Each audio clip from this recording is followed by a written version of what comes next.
పరిశుద్ధ నామమునకు మహిమ కలుగును గాక.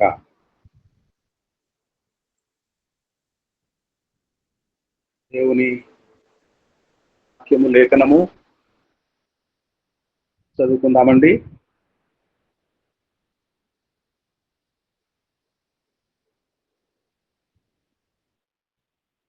ప్రత్యేకముగా ఈరోజు ధ్యానం ఉండబోతుంది. ప్రత్యేకమైన ధ్యానము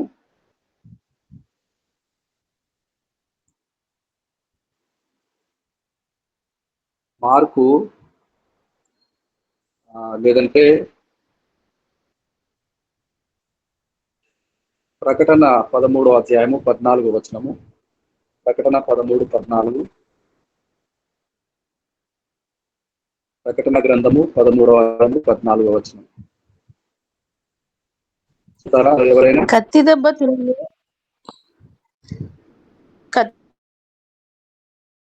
తినియు బ్రతికిన ఈ క్రూర మృగమునకు ప్రతిమను చేయవలనని అది భూనివాసులతో చెప్పుచు ఆ మృగము ఎదుట చేయుటకు మీకు ఇవ్వబడిన సూచన వలన భూనివాసులను మోసపుచ్చుచున్నది.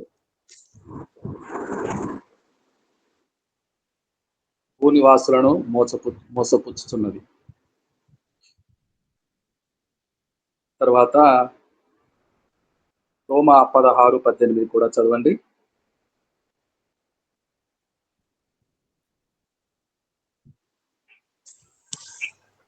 అట్టివారు మన ప్రభువైన క్రీస్తుకు కాక తమ కడుపునకే దాసులు. వారు ఇంపైన మాటల వలనను ఇచ్చికము వలనను నిష్కపటులు మనస్సులను మోసపుచ్చుదురు. మోసపుచ్చువారు. మొదటి యోహాను పత్రిక 4వ అధ్యాయము 6వ వచనం చదువుతారా? మొదటి యోహాను పత్రిక 4వ అధ్యాయము 6వ వచనం. మనము దేవుని సంబంధులము, దేవుని ఎరిగిన వాడు మన మాట వినును, దేవుని సంబంధి కానివాడు మన మాట వినడు. ఇందువల్ల మనము సత్య స్వరూపమైన ఆత్మ ఏదో, భ్రమపరచు ఆత్మ ఏదో తెలుసుకొనుచున్నాము. పరిశుద్ధుడా, కృపగల తండ్రి, మా ప్రభువా, దీనుడైన పిల్లలు కొంతమంది కలుసుకొని లుకింగ్ అంటూ జీసస్ గ్రూపుగా ఏర్పడి ఉదయకాలమున నీ స్వరము వినగోరుచున్నాము, నిన్ను ధ్యానించగోరుచున్నాము, నీ లేఖనములు పరిశీలనగా చదువుకొని ఉన్నాము. మా మంచి బోధకుడవైన యేసయ్య, మాకు నెమ్మది కలుగునట్లు, భ్రమపరచు ఆత్మ ఏదో మేము గ్రహించగలుగునట్లు, మోసపుచ్చు సంబంధమైన ఆత్మలు ఈ దినములలో విరివిగా పనిచేస్తున్న కాలములో మేము జీవించుతున్నాం. భ్రమపరచు ఆత్మ ఏదో, మోసపుచ్చు ఆత్మ ఏదో గ్రహించగలిగే ఆత్మ సంబంధమై మీ సన్నిధిలో కనిపెట్టు బిడ్డలతో మీరు మాట్లాడమని, లేఖనములను గ్రహించు జ్ఞానము మాకు దయచేయమని యేసయ్య అతి పరిశుద్ధ నామమున ప్రార్థన మిక్కిలి వినయముతో వేడుకొనుచున్నాము మా పరలోకపు తండ్రి, ఆమేన్. ప్రియులారా, చదవబడిన వాక్యములు ద్వారా మనము గమనించుతున్నాము. మోసము చేయి అపవాది, వాడి స్వభావము ఆది నుండి అబద్ధము మాట్లాడతాడు. అబద్ధమునకు జనకుడు. వాడే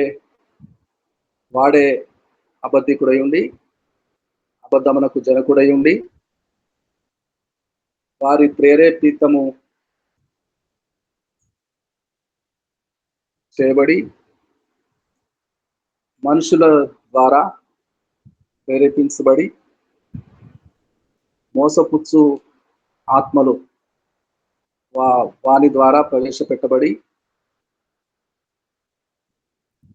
అనేకులను కలవరపరచు, భ్రమపరచు ఆత్మలుగా పనిచేస్తున్నాయి.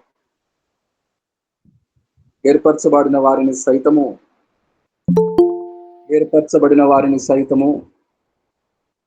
మోసపరుస్తారు. ఏర్పరచబడిన వారిని సైతం. 2 కొరింథీయులకు రాసిన పత్రిక 12వ వచనం, 2వ అధ్యాయము 12వ వచనం. 2వ తెస్సలోనిక పత్రిక 2వ అధ్యాయము 12వ వచనం. కొరింథీలండి 2వ తెస్సలోనిక పత్రిక 2వ అధ్యాయము 12వ వచనం.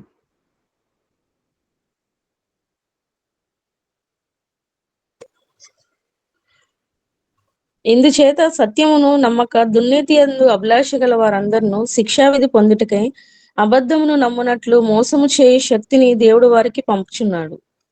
అబద్ధమును నమ్ముతారు. మోసము చేయు శక్తిని దేవుడే వారికి పంపిస్తాడు. అబద్ధము నమ్ము వారికి సత్యమును అడ్డగించు, అబద్ధమును నమ్మి మోసము చేయు శక్తినే దేవుడు వారికి పంపిస్తున్నాడు. మార్కు 13:22.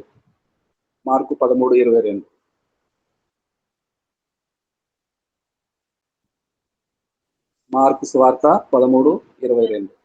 ఆ కాలమందు అబద్ధపు క్రీస్తులను అబద్ధపు ప్రవక్తలను వచ్చి సాధ్యమైన ఎడల ఏర్పరచబడిన వారిని మోసపుచ్చుటకే సూచక క్రియలను మహత్కార్యములను అగపరచదు. ఇలాంటి వారు సూచక క్రియలు కూడా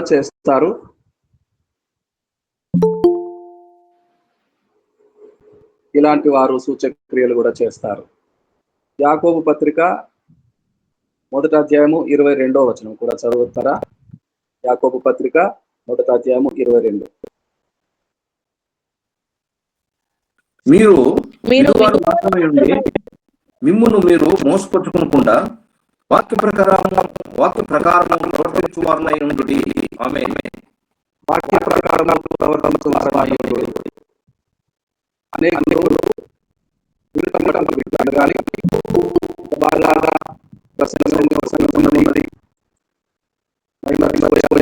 అనుకుంటారు కానీ వాక్యం ఏమి చదువుతున్న వారు ఎదుగుతారు. వాక్యం పరిశీలనగా చదువుకోరు. సంఘస్థులను పోలి లేఖనములను పరిశీలనగా చదువుకోరు. బెరెయ సంఘపు వారు మంచి అలవాటు కలిగి ఉండేది. వారు విన్న వాక్యము అలాగ సరిపోయినదో లేదో లేఖనములను పరిశోధించి లేఖనముల ప్రకారము వాక్య ప్రకారము ప్రవర్తించువారైరి. వీళ్ళారా,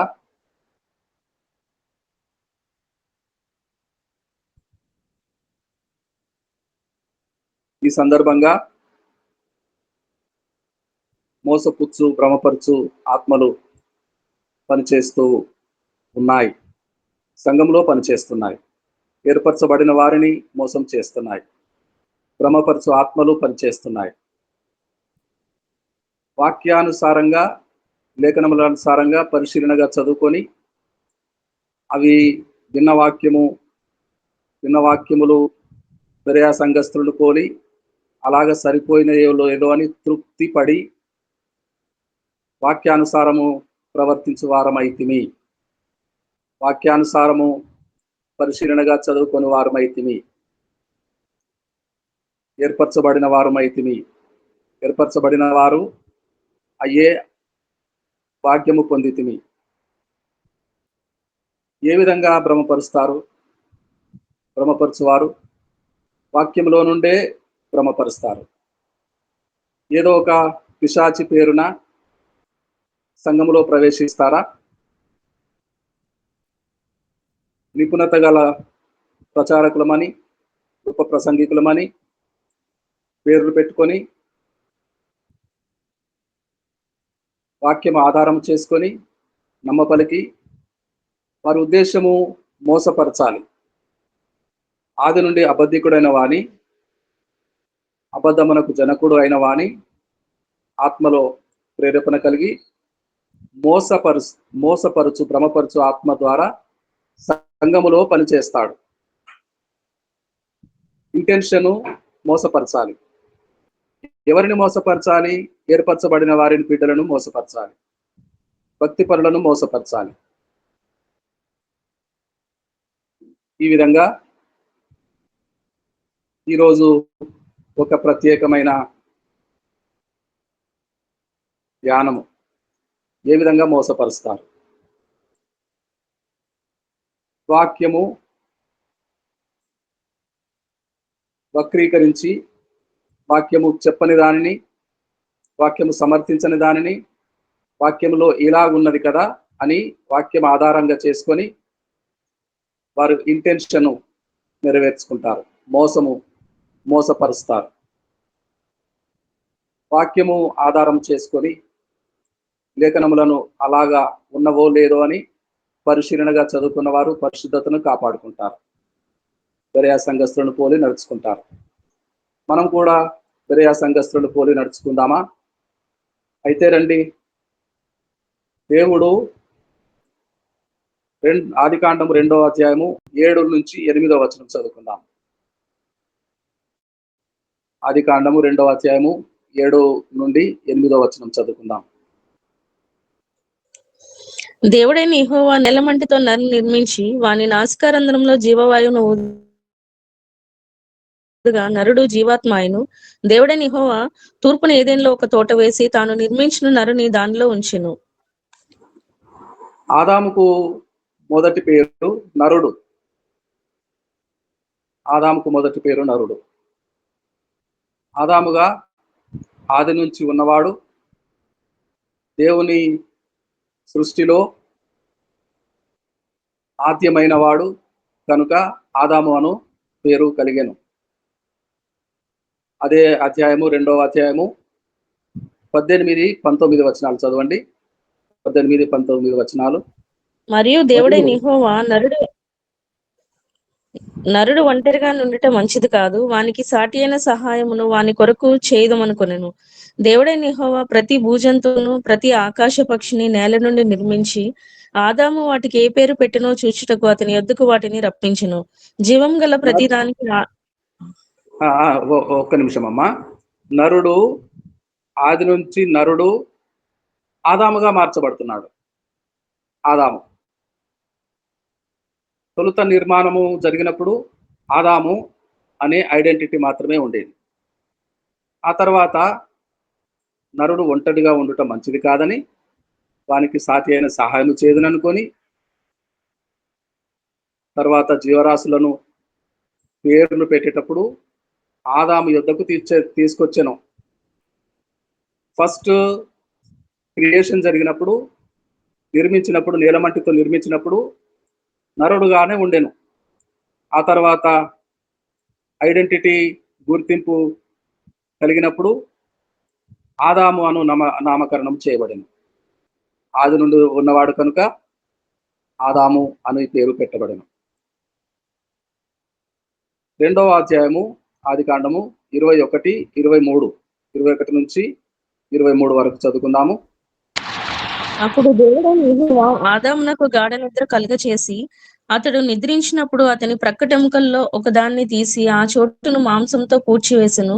తర్వాత దేవుడైన యెహోవా తాను ఆదాము నుండి తీసిన ప్రక్కటెముకను స్త్రీనిగా నిర్మించి ఆమెను ఆదాము నొద్దకు తీసుకుని వచ్చెను. అప్పుడు ఆదాము ఇట్లనెను, నా ఎముకలలో ఒక ఎముక, నా మాంసంలో మాంసము, ఇది నరులో నుండి తీయబడిన గనుక నారి అనబడును. ఆమేన్, ఆమేన్. ఇది ఒక పాట పాడినట్టుగా ఉంది కదండి. మత్తు గాఢ నిద్ర మత్తుకు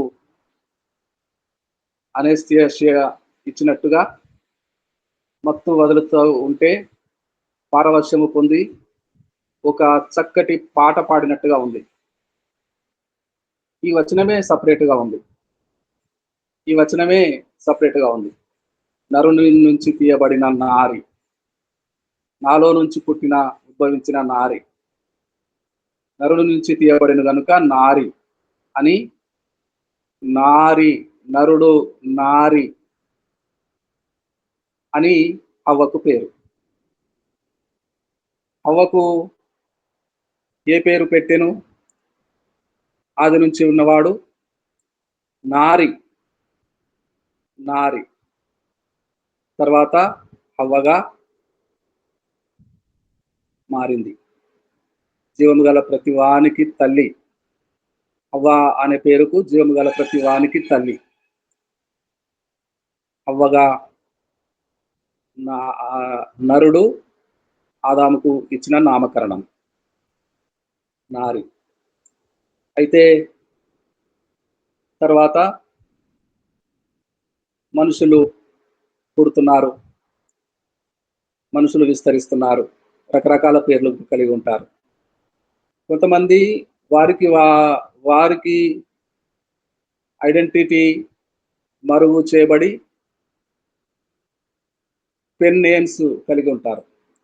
కవులు, రచయితలు, కథకులు వారి ఒరిజినల్ పేరుతో కాకుండా పెన్ నేమ్, కలము పేరు కలిగి ఉంటారు.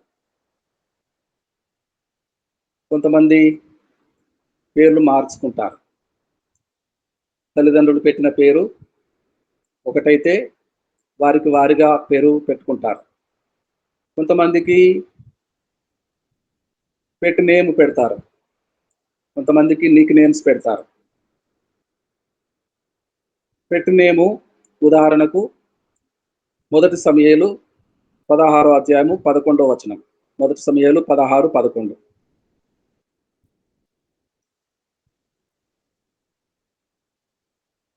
1 సమూయేలు గ్రంథము 16:11. నీ కుమారులందరూ ఇక్కడ ఉన్నారా అని యెషయాని అడగగా, అతడు ఇంకనూ కడసారి వాడున్నాడు, అయితే వాడు గొర్రెలను కాయుచున్నాడని చెప్పెను. అందుకు సమూయేలు, నీవు వాణ్ణి పిలువనంపించుము, అతడు అక్కడికి. చాలు చాలమ్మ. కడసారి వాడు, కడగా పుట్టినవాడు.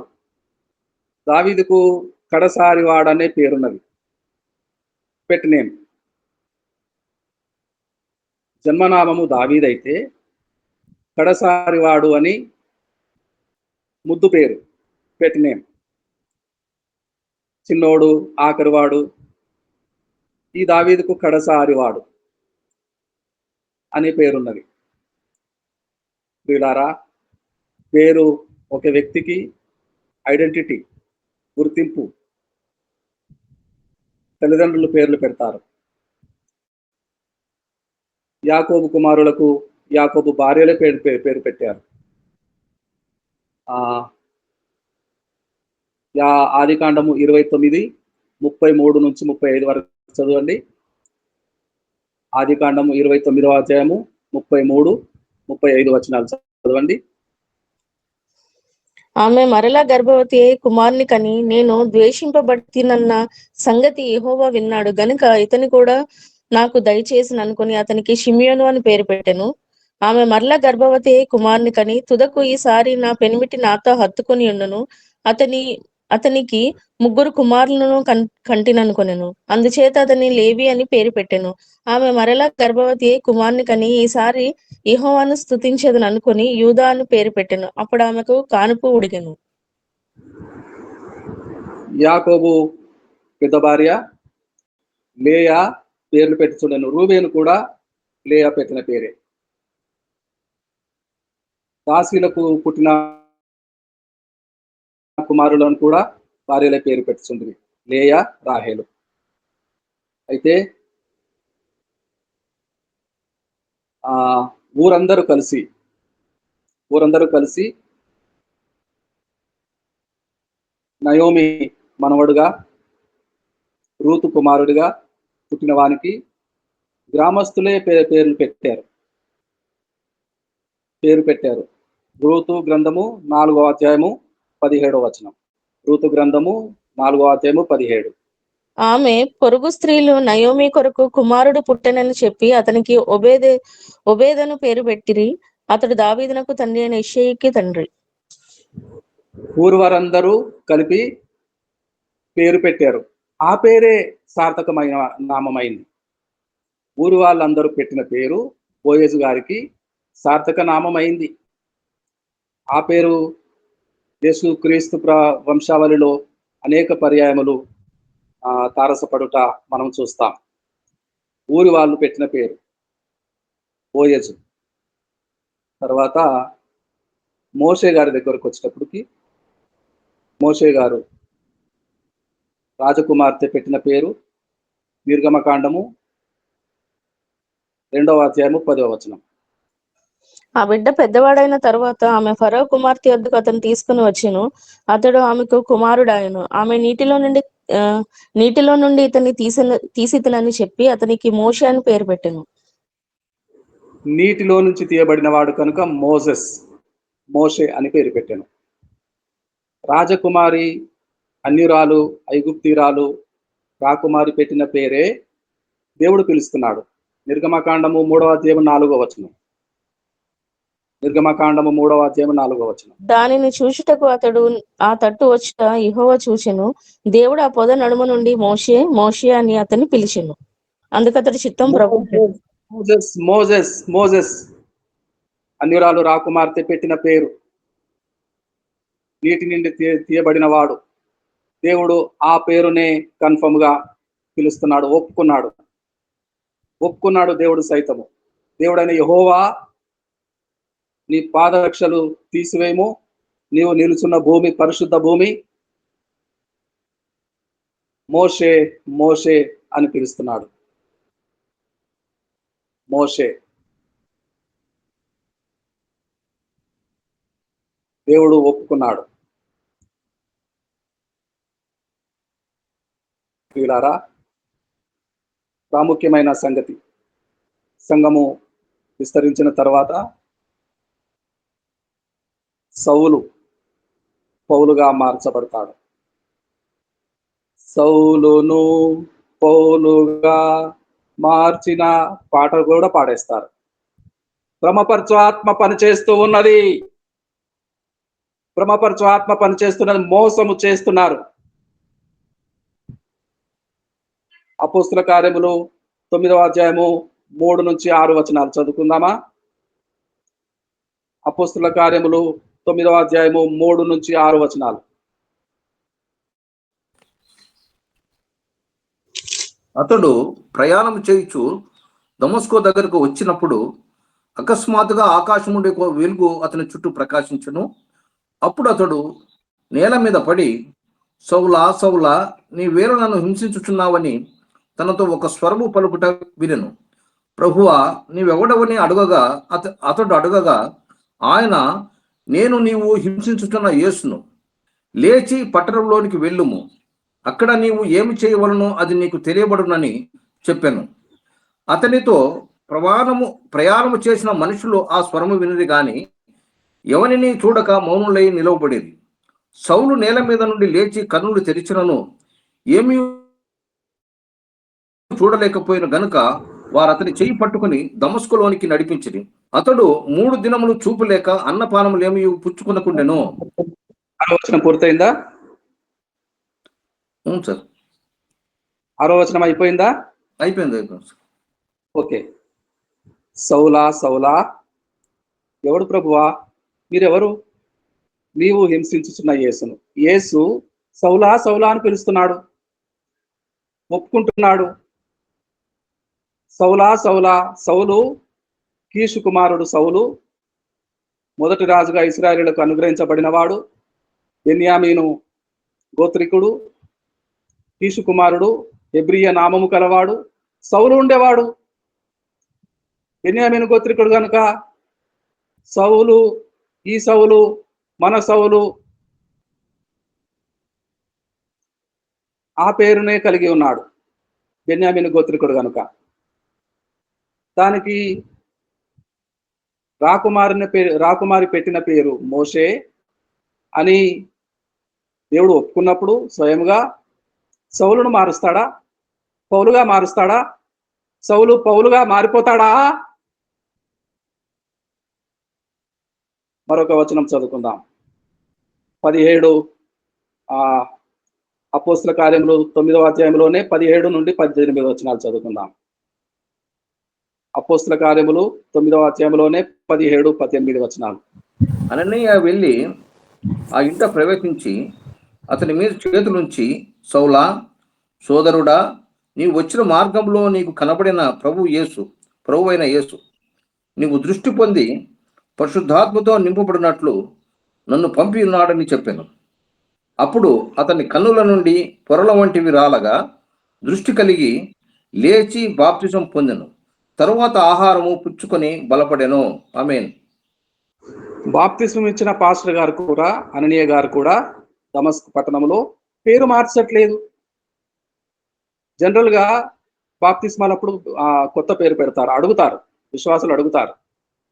ఒక్కోసారి అయ్యగారులే కొత్త పేరు పెడతారు, బిబ్లికల్ నేమ్స్ పెడతారు. ఇప్పుడు అననీయ గారు మార్చారా?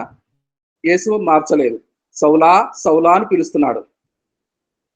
సౌలా సహోదరా సౌలా సహోదరా అని బాప్తిస్మం ఇచ్చిన పాస్టర్ గారు పిలుస్తున్నారు. ఎక్కడ సౌలును పౌలుగా మార్చాడు? సంఘము భ్రమపరచు ఆత్మల చేత ప్రేరేపించబడుతున్నది. ఏర్పరచబడిన వారిని మోసపుచ్చే భ్రమపరచు ఆత్మలు పనిచేస్తున్నాయి.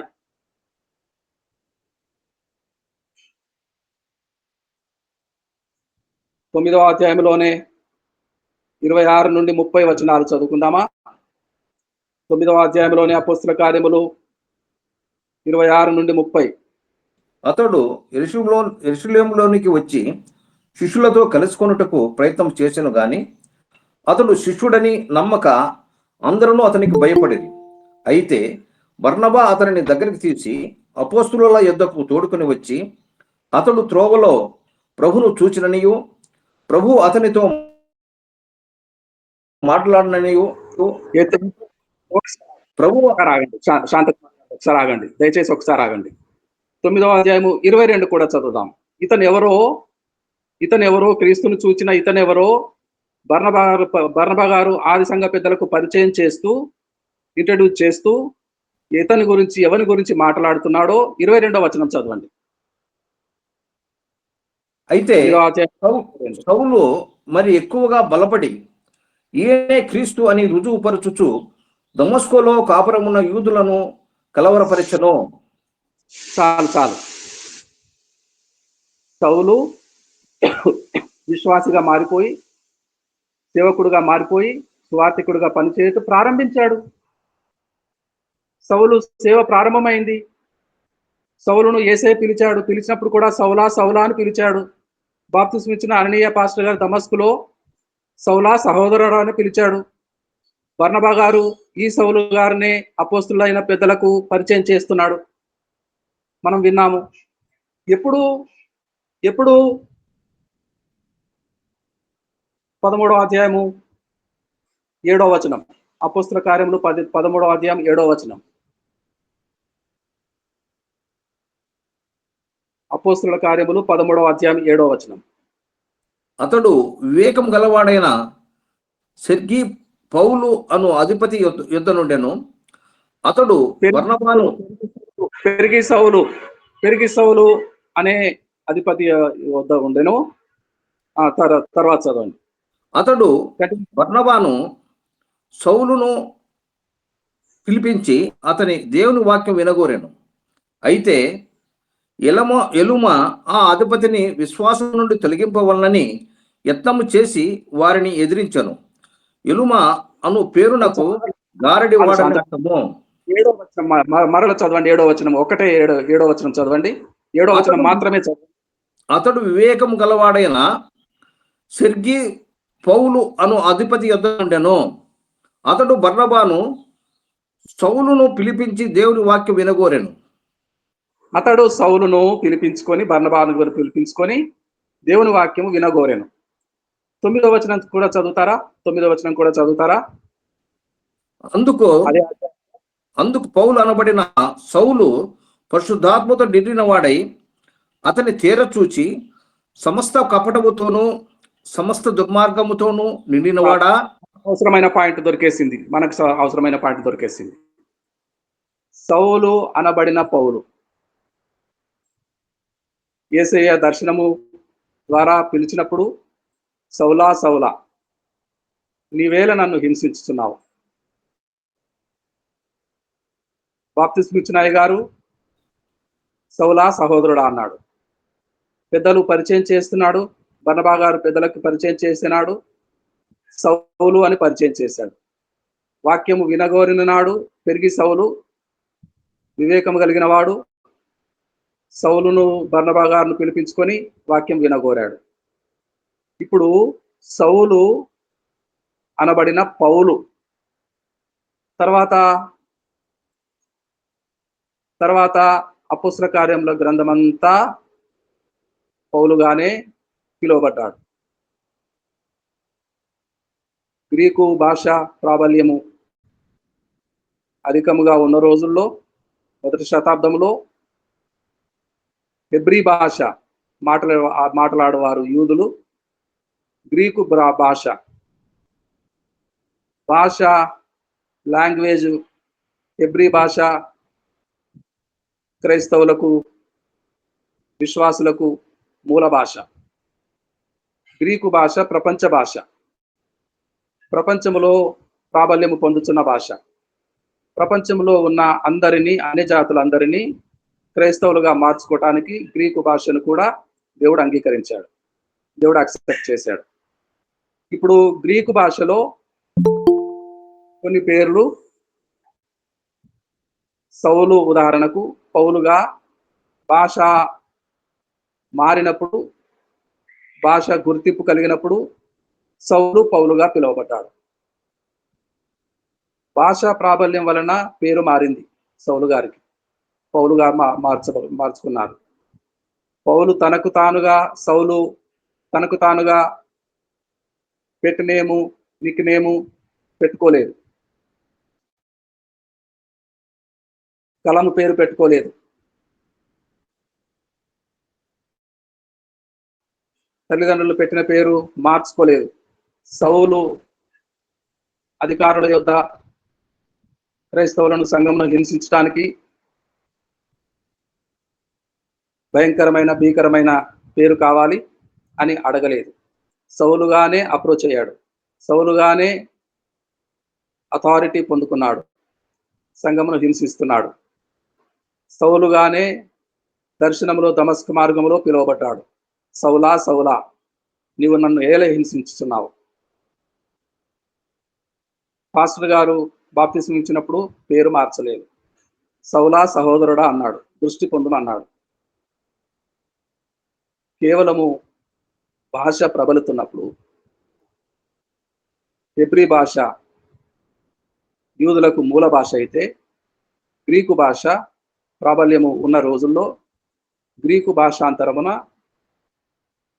సౌలు పౌలుగా పిలువబడ్డాడు. సౌలు పౌలుగా పిలువబడ్డాడు. తనకు తానుగా మారిపోలేదు, తనకు తానుగా మార్చుకోలేదు. యేసయ్య దర్శనం ఇచ్చినప్పుడు సైతము మార్చలేదు. బాప్తిస్మం ఇచ్చిన అయ్యగారు పేరు మార్చలేదు. సౌలు ఆది సంఘపు పెద్దల యొద్దకు బర్నబా గారు తీసుకొని వెళ్ళినప్పుడు, పరిచయం చేసేటప్పుడు వారు కూడా పేరు మార్చలేదు. పేరు మార్చుతున్నారు ఈ రోజు బ్రహ్మపరచు ఆత్మలు. ఏ విధము చేతనైనా ఏర్పరచబడిన వారిని సైతము మోసపుచ్చువారు. రాకుమారి పేరు పెట్టినప్పుడు మోజెస్ అని పేరు పెట్టాను కదా. దేవుడు పిలిచినప్పుడు ఆ మోజెస్నే మోషే నీవు నిలబడిన భూమి పరిశుద్ధము అని పొదలో దర్శనం ఇచ్చినప్పుడు, నా ప్రజలు కష్టాలు చూశాను, రావయ్యా మోషే అలాగ అనకూడదు, నత్తివాడని అనకూడదు, రావయ్యా నిన్నే పంపుతాను అని పిలుపు పొందిన మోషే పేరు మారిందా? ఎలా సౌలును పౌలుగా మార్చాడంటున్నారు? దేవుడే మార్చాడంటున్నాడు, యేసయ్య మార్చాడంటున్నారు. యేసయ్యే సౌలును పౌలుగా మార్చాడంటున్నారు అబద్ధికులు, ఆత్మలు.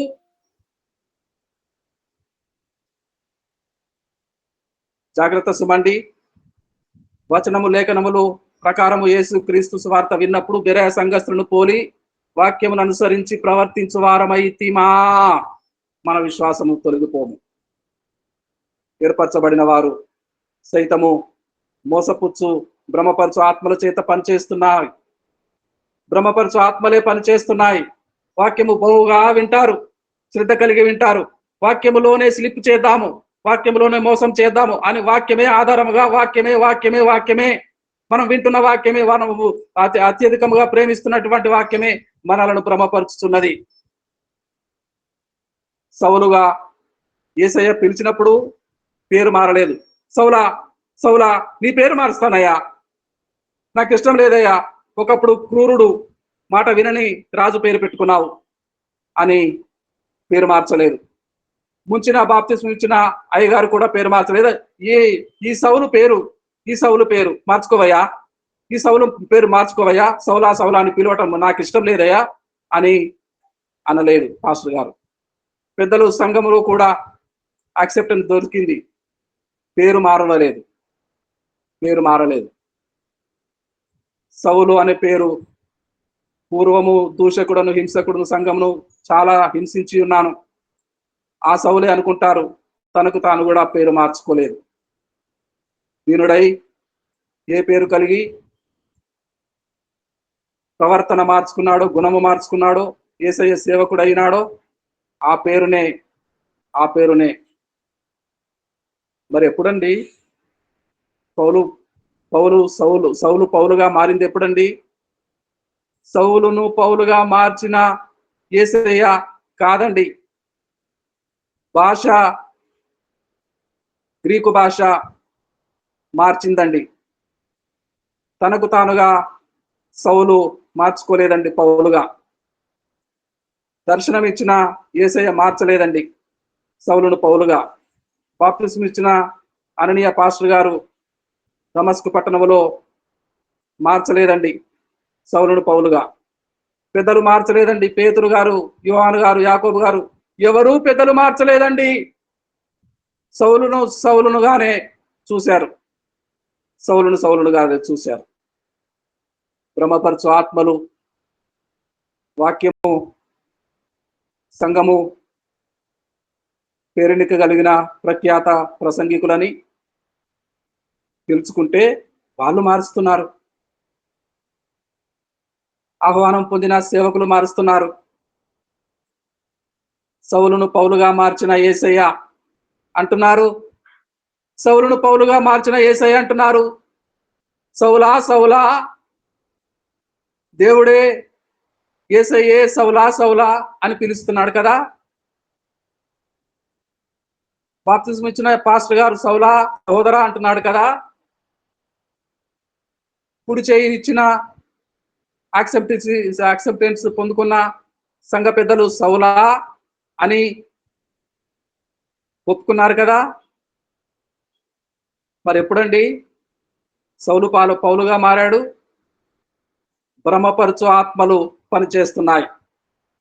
గొప్ప ప్రసంగికులం అనుకున్న వారు మధ్యలో వారిలో నిండి ఉన్న మోసపుచ్చు ఆత్మలు పనిచేస్తున్నాయి. జాగ్రత్త సుమండి, జాగ్రత్త అండి. బెరయా సంఘస్థులను పోలి వాక్యంలో అలాగున్నదా? ఉంటే కన్ఫర్మ్ గా నమ్ముదాం. వాక్యము వింటాము, వాక్యం అనుసారంగా ప్రవర్తించే వారం అవుతాం. యాకోబు 1:22 ప్రకారం విన్న వాక్యము వింటాము, వాక్యానుసారము ప్రవర్తిస్తాము, వాక్యానుసారము బోధపడతాము, వాక్యానుసారము గుణపరచబడతాము. దేవుడు మా సభలను పెద్ద చేసి పెంచుము. వందనం బోనర్తము ప్రభు, చక్కని చరణం ఉన్నది. మా సభలను పెద్ద చేసి పెంచుము, చెప్ప శక్తినియుము, మోసపుచ్చు అంధకారమంత ద్రోయుము, యేసు కృపన్ కుమ్మరించుము, యేసు కృపన్ కుమ్మరించుము. మోసపుచ్చు భ్రమపరచు ఆత్మలేవో, మనలను వాక్యంలో స్లిప్ చేసే ఆత్మలేవో, దురాత్మలేవో, భ్రమపరచు ఆత్మలేవో చాలా జాగ్రత్తగా 5 సంఘములు సిద్ధలలో నూనె లేని నూనె నూనె అంటే ఏమనుకుంటున్నారు? నూనె అంటే ఏమనుకుంటున్నారు? వాక్యము, ఆత్మ. వాక్యము నూనె, వాక్యము ఆత్మ అయిపోయిందండి. తీరా సమయానికి దీపాలు ఆరిపోయినాయి. ఆరిపోయిన దీపాలు, ఆత్మ కోల్పోయిన దీపాలు, వెక్కిరించినట్టున్న దీపాలు ఆరిపోయిన స్థితిలో మనం ఉండకూడదండి. మనము వాక్యము, సత్యవాక్యము సరిగా విభజించి వారి యొద్ద నేర్చుకోవాలండి. సత్యవాక్యము సరిగా వివరించి వారి యొద్ద పెరగాలండి. ఆ వాక్యము నూనెలో సమృద్ధిగా, సిద్ధలలో నూనె, ఆ వాక్యము ఆత్మ సంబంధమైన సిద్ధలలో నూనె వెలిగించబడతాము. ప్రజ్వలితాయి, ప్రజ్వలితూ వెలుగుతూ వెలిగిస్తూ మనము మన కుటుంబపు వారిని, మనము మన సంఘ బిడ్డలను సిద్ధపరచుకుందాం. లోపలికి ప్రవేశిద్దాం. బుద్ధిగల కన్యకల వలె వెలుగుతున్న దీపాలు సంఘములో వెలిగించబడి, దేవుని వాక్యం చేత వెలిగించబడి, దేవుని వాక్యం చేత పరిశుద్ధులు సహకారంతో వెలిగించబడతారు. దేవుడి మాటల చేత భ్రమపరచు ఆత్మలను తప్పించుకొని మోసపుచ్చు అంధకారమంతా త్రోసి యేసు కృపను కుమ్మరించే సభలు, ఆత్మపూర్ణమైన సభలు, ఆత్మతో నిండిన సభలు, సంఘములు పాడుకుందామా? మరొకసారి పాట పాడుకుందామా? మా సభలను పెద్ద చేసి పెంచుము, నీ సువార్త చెప్ప శక్తినీయుము, మోసపుచ్చు అంధకారమంత ద్రోయుము, యేసు కృపన్ కుమ్మరించుము, యేసు కృపన్ కుమ్మరించుము. మీలో ఎవరైనా ఒకరు ప్రేరేపణ కలిగితే ప్రార్థన చేయండి. మీలో ఎవరైనా ప్రేరేపించబడిన వారు ఒకరు ప్రార్థన చేయండి.